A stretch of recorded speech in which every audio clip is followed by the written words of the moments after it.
Hello, Hi, I'm Kayla, I'm Ashton.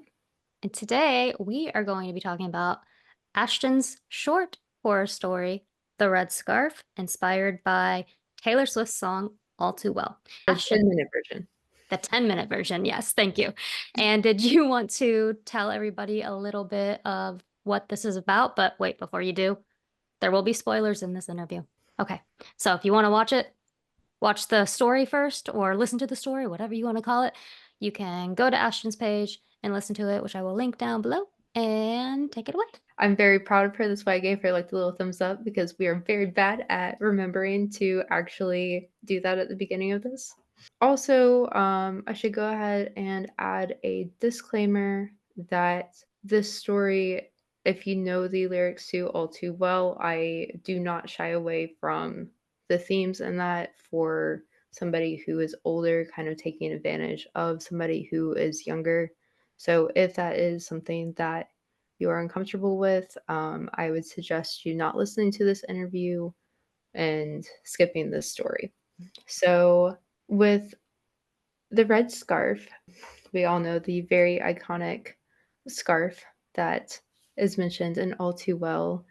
Or I guess maybe we don't all know that. I don't know who all the viewers were of my last interview, but the song mentions that this guy that she dated, that she just like really remembers the relationship of, she's like still seeing him later, like with the scarf around his neck that she like left at his sister's house.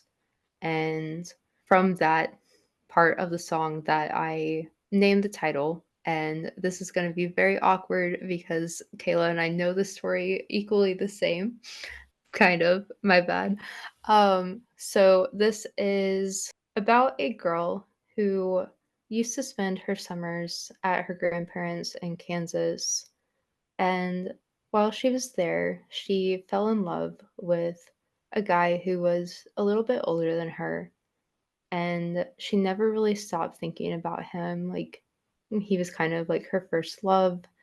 And she recently got an opportunity to begin working in the same place, and she moved into her grandparents' house after they passed away, and she knows that eventually she's going to run into this guy Lawrence again, and she's not sure like how that's going to go, and she's having all of these memories of their relationship. And then one day he shows up and things don't exactly go the way that she had always imagined them to go. Yes. And I know that you mentioned obviously like the title, but just because it's titled that, I don't want to assume that that's exactly where you pulled the idea. What was it about the song that inspired the story specifically? It was actually the lines of down the stairs. I was there. I remember it all too well. And I was just picturing like somebody who was in the basement for like whatever reason. And she's just like having all of these like memories coming to her, and while like a life is going on like around her, but she can't partake in it or anything. And from there, I kind of started taking, okay, why would she be in the basement? Do people know that she's in the basement? What is she remembering?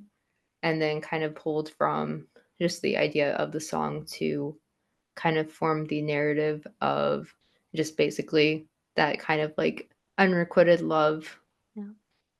Yeah, Yeah. You like I said. mentioning that reminds me of a different line from a different song because you were talking about the basement of "Don't put me in the basement when I want the penthouse of your heart." Yes. I Only I did guess drop she's a not couple. bejeweled. Yeah, I did drop a couple of lines from like 3 of her other songs in here, Yeah, or references. I think I don't know if I called all three of them. I definitely remember one of them. Which I'll one do have you to, remember? uh, well, we'll get to that. Okay. So I know that you said that you went through a couple different point of views before you landed on this one because you wanted the narrator to kind of have a younger voice. What exactly were you toying with because of the song? Like it is from a younger girl, like a younger like person in a relationship with someone who's older than them.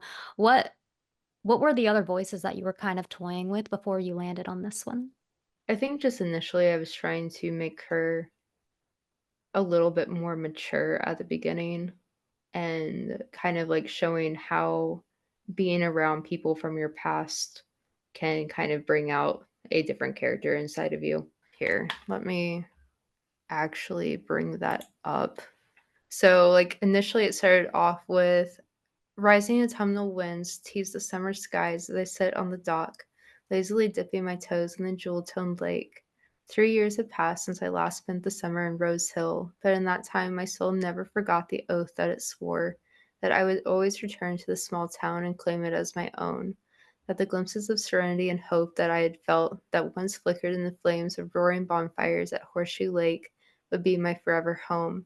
Although I have changed, the town has not, and I long to find my old self that I left behind in crumpled, torn, forgotten journal entries, the happier version. And I was like, I don't have the time to write that. I loved that though. Yeah, like it's good, but I was like, I do not have the time to write this. I I was writing down how much I really liked your opening to the this one with the younger voice, but like I really liked that. And now I want to hear more of that. But I did really like this one though, so we'll stick with that Yeah. because I was telling you that I actually was like, you know what? This one moved up to my number one. And then you just read that and I was just like, well dang, would that version have been like even above this version even though this one was my I like that. Now I'm like, if you ever write a full version of that, you need to send it to me because if you don't, I will be very sad. Indeed, I will keep that in mind. So I put in here that I really liked the opening that you had. It says the times were simpler then, back when we were still teens, uncaring of real world woes and concerned only for the fiction that we created in our head of who liked who didn't make the cut, and what life would be like when we were adults, how we would be nothing like our parents. Because I think that's a very, especially, I mean, I'm not gonna speak for everyone, but I think that that's a very popular way of thinking, and I remember so many of my friends when I was younger saying, "I would never be like this," and not necessarily Yeah. like your parents, but just like people in your life in general. Because I had a very close relationship with my mother, but like just adults that you see in your life in general and see around you, and for some people, those are their parents.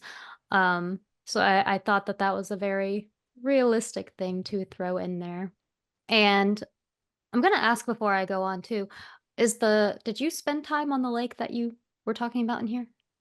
I never did. So I very much pulled from the fact that I used to spend summers in Kansas growing up and grew up in Alabama, spent time in Kansas, and I know that there was a lake that a lot of people went to, and I have no idea which one it was, but I was like, "This is about 40 minutes away, so this is probably the lake. We're just gonna go with this." It worked though, it made it seem like you knew the area. So, that's Yeah, why I was wondering if it was something that you pulled from your own life. yeah, I was going back and forth on whether or not I wanted to name, like, fictitious towns or not, and I was like, "Well, I kind of know this area. If anybody happens to be from Mulvane, they'll probably be very appreciative of it, or maybe they won't, maybe they'll hate it, but the population's like 7,000 people, and Rose Hill is a real place too, and this is where I should also mention that if anybody knows me in real life, I just borrowed inspiration from very small, minute details, and this is not based on anybody in particular. Okay. Good to get those out of the way at the very Yes. beginning. And I thought it was kind of funny how when you're talking about the small towns, it says, "I liked being in Kansas, living in a small town and shedding my old persona, at least for a little while. There I was loved, known, and intriguing, like an alluring whisper that belonged to the season. Back home, no one saw me the same way that they saw me here. Back home, I was a bit of a loser, someone that no one would dare to ask out. So of course it came as a surprise when Lawrence came along. And the reason that kind of caught my attention is because I feel like there are two very different way things go in small towns. Like when someone comes into a small town, you are either an outsider and you stand out like a sore thumb and it's just like you're not going to be accepted, or I'm gonna call it like the Bella Swan effect, where it's like everyone thinks that you're so amazing and so interesting, even if you're the most boring person in the world. Right. What made you decide to kind of go with the characters? Because you mentioned Lawrence and he's 19. What made you go with 16 and 19 versus like 20 and 30? So I wanted to do that because I think that even though I find it a little bit disturbing, even if somebody is like over the age of 18 and they're dating somebody older than them, I don't necessarily know if I'm in the majority on that. And I really just kind of wanted to bring about the fact that this is not supposed to be something that you look at in a healthy way and really just kind of emphasize the predatory nature of it because like what I say in the story also could be an argument that is used of like, well, they would be in high school at the same time if they were like still that age. And even though that's true, like you're still kind of getting into gray areas. And I think that there is a responsibility of an adult, even if they are just recently graduated, to not go back to dating high school students or somebody who is, say, in their 30s dating somebody who just turned 21. Hey guys, editing Kayla here right before the interview starts because I realized I don't really like a way that I handled a certain topic. I was trying not to be super judgy because I've been told that I'm a little bit extreme when it comes to like 19-year-olds dating 16-year-olds or 20-year-olds dating 17-year-olds. And like Kayla, they're fresh out of high school, like, they're gonna have crushes. And I don't think that you're bad for having a crush on someone like 3 years younger than you. However, like, if you're out of high school, you should know better not to dip your toes back into high school. And I don't think I did a very good job at conveying that. I feel like I felt very, like, came off as kind of defensive in here when I was trying to say I understand the mindset of being fresh out of high school and, like, maybe, having crushes on people that you went to high school with, even if they're still in high school. I understand the mentality there, but I felt like I came off too defensive, and that's not what my intention was. I like that you brought up the whole, well, we would still be in the same high school had it, but because if you are a freshman dating a senior, like, there is that still the same age gap versus being a sophomore dating someone freshly out of high school. And not that I necessarily think that, like, because I understand what people are saying, but at the same time, it's like maybe don't date the teenager. Right. Um, Yeah. like Because I can understand. Oh, sorry. oh, like I was 13 dating a 16-year-old at some point, and my parents really should not have let me do that. Like, even though it Mhm. was just 3 years, those 3 years were felt. And I would That's imagine a between lot. a 16-year-old and a 19-year-old that there would still be a difference felt. Yeah, and it's not like I necessarily think when you're 19, if you have feelings for a 16-year-old, you're automatically bad, but you can have feelings and not act upon them. And obviously, Lawrence has no issues acting upon them. Right. Because 19 is different than being like 25, right? But like at the same time, it's like, yeah, but you're already out of high school. The rules are different for you. The world is different for you. And even if you have those feelings, you should be able to take a step back and be like, well, what was I like during this time? And I think that the whole argument of, well, if, we could have went to the same high school is something a lot of people use without considering how different they were. Like, I can't really blame like the people in high school, but there are even adults who use that logic, and I don't think that they consider how different they were and their life experiences from the age of 16 to 19. So I like Yeah. that you kind of brought that up. When you were doing the sleepover scene, I really liked that you actually had her be the one to, in a way, make the first move because I do think a lot of people will kind of be like, well, the teenager went after them. or the high schooler went after them. And it's like, okay, but even if so, it was their responsibility, even if they also had feelings, to say no. And is Right. that the reason you had her make the first move, or was it just kind of you were writing and that's just the way it went? I was writing, and that is the way that it went because I pulled a lot of Isabel's character from me.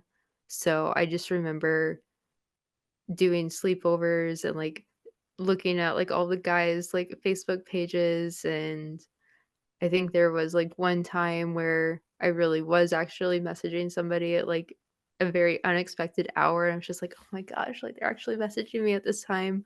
But we can go with what you said.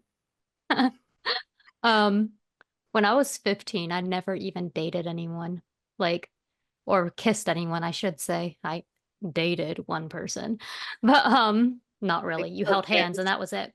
Yeah. But like, there was this guy, and I guess he knew one of my friends, and he was 19. I didn't know him, and he was asking me out, and I saw his age. I was like, I'm only 15. And he's like, that's okay. My last girlfriend was 15. And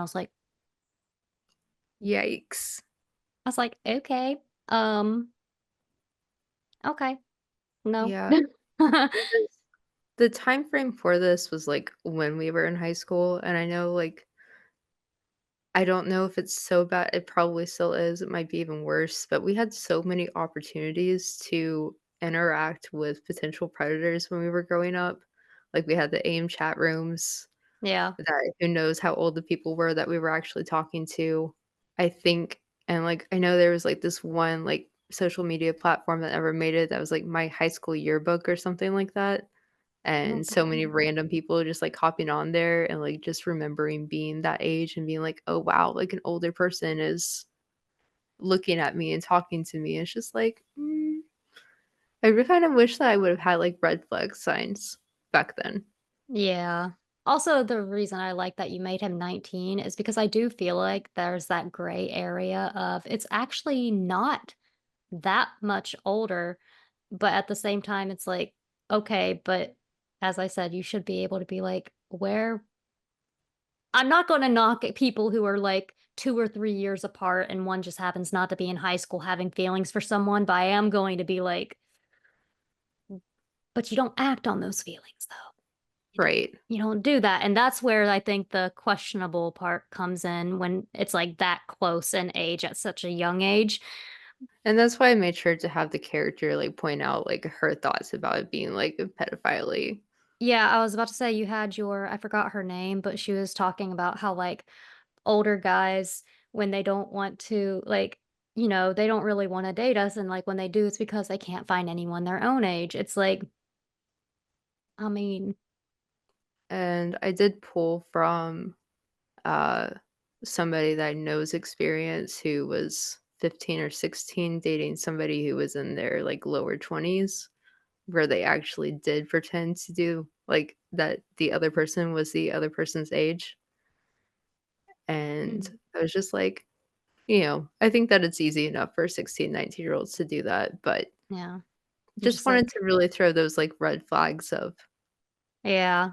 and going so far as to lie about the age to make it seem okay. Yeah, that's you don't do that. As a like Anyway, I feel like I'm spending way too long on that. You said the character meant like says that Lawrence makes people her own age seem very dull and childlike, and something that you don't realize when you're a teenager is if you're thinking that about the boys your own age, what do you think the person who's going after you is thinking about you? Like, did you Right. do that on purpose too, or was that more so from the lens of I don't know about you, but I know especially like me at a very young age, I never like went after like people in high school who were older than me, but like I know when I was like 20, I dated someone who was 30 and those people always make you feel like you're so much more mature than the other people around you. Is that why you threw that line in there? It is. And I guess for him, there was just probably some sort of, like, desire for when he was back in high school and just the types of girls, like, probably liked the more, like, cutesy angle, like, wasn't really, like, trying to find somebody who was his age. Yeah. I mean, like, I don't think he would be opposed to somebody his age, but I think there's, like, a little bit of that life is scary at 19 and you're trying to relive a little bit of your youth through that. Not that I'm really defending it, but that could be a Yeah. mindset. Yeah, that's true. So she ends up moving back to town, and in here it says, "Part of me had wondered if I moved back to Kansas, if I would see him again, if we would be able to start over again. Now that age was no longer a factor." I don't know, aside from him like breaking up with her because of how young she was, which, dude, you already knew it when you went into it, but like you didn't go like too much into exactly what happened aside from that. Was it an otherwise like, if you wanna say, like, good relationship, or was it very manipulative and that's why she's still holding on to it? I would say that it was, in her head, a very good relationship. I didn't really go that route where, um, he was ignoring her in public or anything like that, where the song kind of implies, and the short film also implies. Um, it was more so just how it suddenly ended, because basically in her head, everything was so great between the 2 of them, and he just breaks up with her through a text message. The dad character, did you pull that from real life as well, or was that more so because of the dad in the song? That's very much because of the dad in the song. I was like, Okay. "Alright, how do I pull that line in here?" Because like, I didn't have to pull lines, but I just kind of wanted to because I liked that line, "It's supposed to be fun turning 21."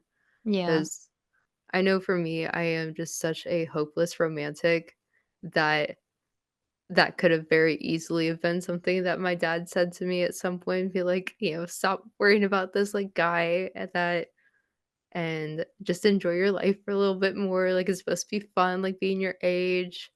And I just kind of made him, like, a very, like, supportive person, like, making sure the audience knows that, like, there are people in her life that are supportive supportive of her, so it's not like she's just lonely and depressed and only has him, it's just so strong in her mind. Yeah. Which is a good thing that you did that, because I think even when you do have a very strong support network, you can get very wrapped up. So she does end up seeing him at, like, a was it a coffee shop? Like, Yes. and, like, she doesn't say anything to him, and she's driving back, and she gets, like, a message from him. Yeah. Um, I I guess I don't know, I'm just like, "Man, after all these years, you're going to, like, message her like you're some old friend?" It Yeah, seems kind of, weird to me, dude. right. Like, he does not care about her at all, and I did not want that to come across as him caring. Yeah, like, especially because the way he broke up with her, and then he's just like, "Oh, yeah, you look good, like, you look different," and you can see how much that this relationship meant to her and how much she carried it with her because, like, when they agree to hang out, she's already, like, in her head, like, Mrs. like, Mhm. Lawrence Flo I'm like, "Girl, calm down." Right. Now, I don't know what your intention was with it because I feel like it can be interpreted a couple different ways, and I want you to kind of, state what it was when you were doing that. Was that supposed to be your way of saying that, like you, like she's a hopeless romantic, or was it supposed to be more like, look at how immature she is and thinking how, they talk and then all of a sudden everything's gonna be okay. Like, Yeah. I would say it's a little bit of both. It kinda shows that, yes, she's older now, but she still kind of has, like, all that romanticism about her, and it kind of, like, sheds light into who she was in that relationship, where she really thought that that was going to be the future, and she's still just, like, hoping and hoping that that is the future because she's just like, "Okay, like, this is everything that I've been dreaming of, and it's finally coming true. We just had one interaction, so long as I don't mess it up again." yeah. Oh, the things we tell ourselves. Yeah. So they were supposed to meet up and then he like doesn't. and I guess he said that what was it that he was running late, got off late at work and then had like an hour drive and then like, but before he even explains what it is, when he shows up at her house, he's more than willing after breaking her heart, like years ago, is more than willing to just like sleep with her right away. Mhm. And right away, she's like, I love you. And I'm like, Yeah. okay. That is when he should have been like, you know what? Let, let's pump the brakes here. Um, so did I he actually, like, was he actually running late and then fell asleep, or was that just an excuse? So that is very much a story from my own life where I thought I was gonna be going on a date with this guy, and I had been canceled on a whole bunch, and then he didn't message me back the entire night before. I was just like, "Okay, I guess this isn't happening even though we've been talking about this for a while." And I kind of just really wanted to throw that in to show basically to just give even more hints to the audience who I think already is kind of figuring it out at this point that he does not care. Like, his priority was not to message her. Yeah, it was, oh, look at you. You turned Yeah, into a like woman now, and now I can tap that. yeah, basically like, "Oh, hey," and, like, kind of also being a bit of an ass and figuring out how desperate is she going to be with me. I I don't don't, know if I wanna go so far as to say that that is a turn on for him, but it could be. I think some people do. And it's funny because I feel like some people, they don't even realize that they're being mean, which isn't an excuse. It's just like, it's almost just, it just makes them feel good to feel wanted. And they don't even, it doesn't even cross their mind that somebody, it means something like so much to somebody else, which is a bad thing. So sometimes I don't know if people are like in this story, if he's intending to be malicious or if it's just more so, "You've got some problems, buddy, and you're just not even thinking about yourself." I meant not Yeah, yourself, but the other person. You're only thinking about yourself.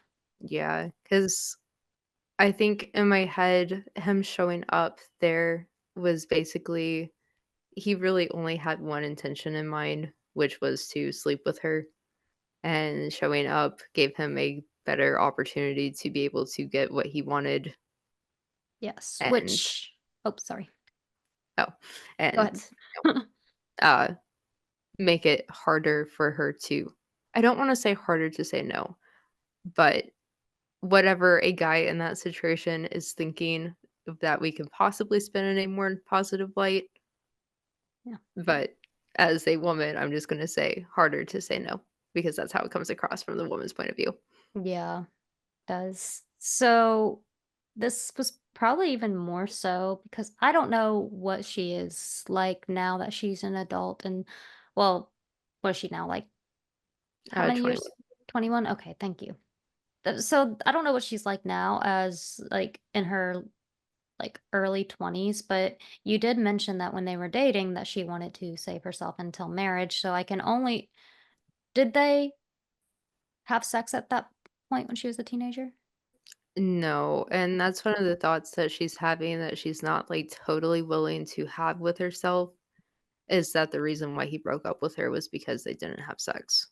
Okay, because that's what it sounded like. And it seems to me like was the is it basically like she was like I had her, but I didn't have her? And so it was just a way to be able to get what he didn't get like a few years ago. Yeah, basically, and, like, I dropped in there that she had had sex, like, this wasn't her first time having sex, but for her, since it was something that she had wanted for so long, she kind of wanted it to feel like something magical, and it just was not for her, like, it was not what she expected it to be at all. So he ends up inviting her to what is a house that he bought off of a distant relative. And I found this really like gross. But before we get to there, I am going to get to the one thing that I remember. I'm sure that I have other notes somewhere. When they're in the car, it says We're nearly there, I promise, he said as his fingers crawled up my upper thigh and traced the letters MINE into my exposed flesh. And I just wrote in all caps, what if he's written mine on my upper thigh? Um, Yes. That is one of the yeah, songs that I referenced that was not all yes. too well. So I did enjoy that. That was nice. But like at this house that he's bought from a distant relative, he decides to show it to her, and it's like, yeah, I can really imagine having a family in here someday. And blah, blah, blah. And then he's shocked that she thinks that like he's thinking, well, one, I think both of them are a little like in this moment of time, her for thinking that she's gonna have a future with someone that she just saw again after many Right. years. But at the same time, if you're manipulated, then I guess I can't really blame you there. But at the same time, him for being like making it seem like he's into her, sleeping with her, being like, yeah, I want to have a family here. I wanted you to be the first person who saw it. And yet he's surprised that she's thinking that it's that they have something. Right. What made you decide to have him do this? I mean, honestly, I just needed her to get to the house, Okay. but I think that I really just kind of wanted to kind of pull on those elements of just how uncaring he has been towards her the entire time, and just how he's never even like remotely considered her feelings on anything, and that relationship just had never meant a single thing to him, and that he just kind of maybe he was thinking about this other girl that he had been talking to, and how maybe it would be nice to be with somebody even though he's, I don't know if they're, I had mentioned if they're like supposed to be exclusive or not. Um I don't think that they necessarily are, but I wouldn't put it past him to be. And him just kind of getting this idea like, okay, like this is somebody that I know that I would never want to be with. So it's safe to show her these things because this is somebody who cares about me. Messed up. Yeah, very messed up. Um, not a fan of Lawrence. Not gonna lie there. He's Yeah, he's not a nice person. yeah. So like did he have because she ends up kind of going off on him, and I know that there are some quotes in here where he's like, I'm just trying to be honest. She's like, fuck your honesty, so casually cruel in the name of being honest. Was that what that was a reference to? Yes, yes, it was. Okay. And then I know there's some other stuff in here, but my text is very tiny on this screen and it is hard to read. Because So I also have the photos of him in his jersey on the T-ball team when he was younger. yes, thank you. His mom, when she went, I knew I was missing something. When she went over to his house after they broke up when they were kids, and she was showing him all that stuff. Yeah. So sad. But I actually, and I did like that part because I'm not saying that you should show up at people's houses and everything, but I think it kind of shows the desperation that one feels when they've been taken advantage of and they might not even be aware that they're being taken advantage of, and they kind of do some crazy things Yeah. sometimes. And think that's why people purposely make, like, I don't know, people like this who purposely go into relationships and take advantage of people. And then when it all ends and the person acts crazy, it's like, oh yeah, she was fucking crazy. It's like, well, gee, I wonder why. Right. Was it her dad or because I know the friend from years ago mentioned that she got a bad vibe from him. And I think her dad mentioned that he was bad news. Um, Yeah, her was dad just didn't like how much, like, I think he could see that it was a one-sided relationship. Okay, I was gonna ask if like her dad had known other things like from around town or if it was just the way he treated her. No, so, uh, he never met him. He just knew about their relationship and just kind of, like, seeing how hurt his daughter was, Gotcha. because this was a long distance, like, it didn't last for very long, but it was a long distance relationship for a little Okay. bit, which Okay, is why yeah. he broke up with her through text. Like, he could have done a phone call, but Could have. Yeah, like, I don't know. Anyway, I'm not about to dive into his brain. Um, so they end up arguing because it's just like, wow, no, I don't feel this way towards you. And he ends up pushing her down the basement stairs. Is this just like something that happened out of like a fit of rage from him? Or does he do a lot of shady stuff that we just don't know about because this is the only story we're seeing? Yeah, so I didn't get to or I couldn't really figure out how I wanted to weave it in because again, this story I had it in my head for a while, but I didn't actually sit down and write it until last minute, as is starting to get to be a new norm, which I don't really love. But I wanted to throw in the line, I can't remember it exactly, but like something about like the bruise and the twin flame. Okay. And I kind of wanted to, even though I didn't say it and I wasn't able to weave it in, I did want to imply like there was a little bit of abusiveness in there. Okay. Okay. Yeah, I didn't catch that. I mean, like, obviously, I knew shoving someone down into a basement and locking them up there was abusive, but like, I didn't, like, I Right. guess catch that from the past or anything. Yeah, Um, that was me just not having this as polished as I wanted it to, and maybe that could be seen as intentional even though it wasn't, where she was only trying to remember the good of the relationship. yeah, it is from her point of view, so it would make sense if she didn't necessarily know that things were abusive. Yeah, Like, um, because it was so definitely manipulative or emotionally manipulative and abusive. for sure. Why is he just keeping her in the basement? Is it so that she doesn't go off and say that he pushed her down the stairs?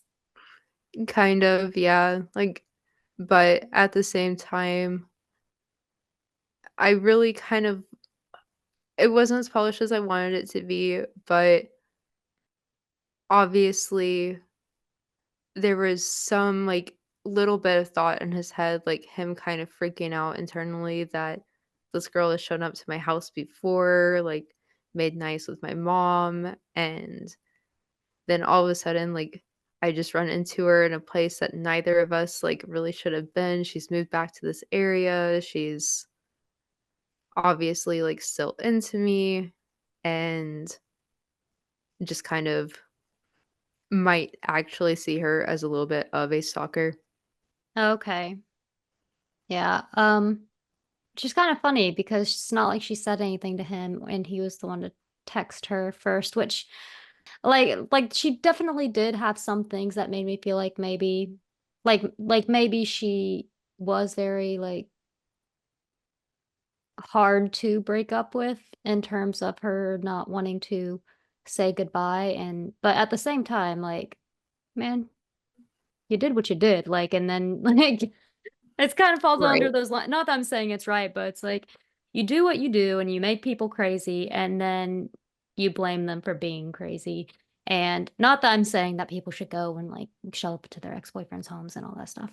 But right. like it's almost like he